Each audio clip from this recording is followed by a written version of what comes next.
आज की यह कहानी दिल्ली के एक फ्लैट की है जहां रवि, उसकी वाइफ और रमेश के साथ हुई घटना पर आधारित है। यह तीनों एक साथ मेहरौली में एक 2 BH के फ्लैट में रहते थे। जहां शिफ्ट हुए उन्हें सिर्फ 3 महीने ही हुए थे। तीनों एक साथ एक ही प्रोडक्शन हाउस में काम करते थे, जो कि रवि और रमेश का अपना खुद का बिजनेस था। जिंदगी का हर लम्हा साथ बिताते थे, चाहे वह काम हो या घूमना। ये सभी अपनी लाइफ से बहुत खुश थे। लेकिन हर दिन सुबह 5 बजे अपने ऑफिस जाने के लिए जब उठते थे तो पूरे घर की लाइट ऑन मिलती थी। फिर एक दूसरे से सवाल जवाब करने से एक ही नतीजा निकलता था कि उन तीनों में से किसी ने भी लाइट ऑन नहीं की। इस अजीब घटना की शुरुआत आज से 3 महीने पहले हुई थी। उन्होंने यह बात किसी को भी नहीं बताई। उन्हें यह डर था कि शायद उनके दोस्त उनका मजाक बनाएंगे। और शाम करीबन 5 बजे यह तीनों अपने काम से लौटते थे। शाम 6 बजे घर का काम करने वाली बाई भी आ जाती थी और कभी कभी उसका बच्चा भी आया करता था। वह चीजों को छेड़खानी करता, पर कोई कुछ नहीं कहता, क्योंकि उनके इलाके में बाई मिलना बहुत मुश्किल था और इसलिए उन्हें उस बाई और उसके बच्चे से कोई प्रॉब्लम नहीं थी।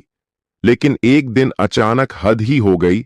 जब रवि और उसकी वाइफ देर रात बाहर से घर आए तो देखा बाई का बच्चा उनके बेडरूम में खेल रहा था। तो उन्होंने सोचा वह पड़ोस में काम करने गई होगी बच्चे को यहां छोड़कर। पर रवि की वाइफ को इस बात पर बहुत गुस्सा आ रहा था, क्योंकि अपने बच्चे को घर पर लाना तो ठीक था, मगर उसे यहां खेलता हुआ छोड़कर किसी दूसरे के घर काम करना, यह उन्हें बिल्कुल पसंद नहीं आया। दोनों ने 1 घंटा इंतजार किया। फिर वह पड़ोस में गए बाई का पता लगाने, और पड़ोस में वर्मा जी की बात सुनकर वह शॉक हो गई, क्योंकि वह आज नहीं आई थी। फिर दोनों घर गए तो उन्होंने देखा बच्चा पूरे घर में नहीं था। बच्चा आखिर गया तो गया कहां? फिर उन्होंने ज्यादा नहीं सोचा, क्योंकि उन्हें एक पार्टी में जाना था। फिर रात को रमेश लेट नाइट सूट करके आया और उसने देखा पूरे घर की लाइट और बाथरूम की लाइट ऑन पड़ी थी। उसने बाथरूम का गेट खोला और देखा पूरे बाथरूम में खून फैला हुआ था। वह डर गया। फिर डर के मारे मेन गेट की तरफ भागा। तभी उसे उस बच्चे की आवाज आई और उसने उसे बोला, बेटा तुम यहां क्या कर रहे हो? बच्चा कुछ नहीं बोला और धीरे से मुंह ऊपर उठाकर मुस्कुराया। लेकिन उसकी मुस्कान में अजीब सी बात थी, जैसे उसने कई राज छुपा रखे हों। वह डर के मारे बाहर निकल गया और रवि और उसकी वाइफ को भी बुला लिया। फिर वह तीनों एक साथ डरे डरे अंदर आए। अब रात के करीब 12 बज रहे थे। उन्हें किसी भी तरह यह रात काटनी थी सुबह तक। तीनों बहुत ही खौफ में थे। आखिर यहां क्या हो रहा है? फिर रवि ने मकान मालिक को कॉल लगाया और सारी बात बताई।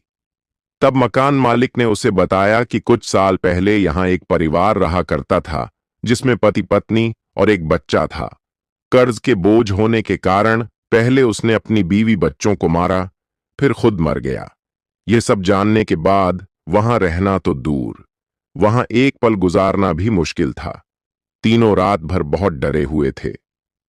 फिर जैसे तैसे उन्होंने वह रात गुजारी और अगले दिन जब काम वाली बाई घर आई तो तीनों ने उससे एक ही सवाल पूछा, तुम्हारा बेटा नहीं आया? फिर वह बाई पहले तो 1 मिनट तक चुप रही और फिर बोली कि साहब, मेरा तो कोई बेटा ही नहीं है। तीनों यह बातें सुनकर हैरान रह गए। तीनों के होश उड़ गए। रवि ने एक बार फिर, क्या सच में तुम्हारा कोई बेटा नहीं है? काम वाली बाई ने कहा, नहीं साहब, मेरा कोई बेटा नहीं है। ये बातें सुनकर तीनों के पसीने आने लगे और रवि की वाइफ चक्कर खा के तुरंत गिर गई। अब तीनों समझ गए थे कि उसके फ्लैट में जो बच्चा था वह कोई आत्मा था। फिर तीनों अगले दिन वह फ्लैट छोड़कर दूसरी जगह चले गए। दोस्तों, अगर आपको कहानी अच्छी लगी हो तो वीडियो को लाइक और चैनल को सब्सक्राइब जरूर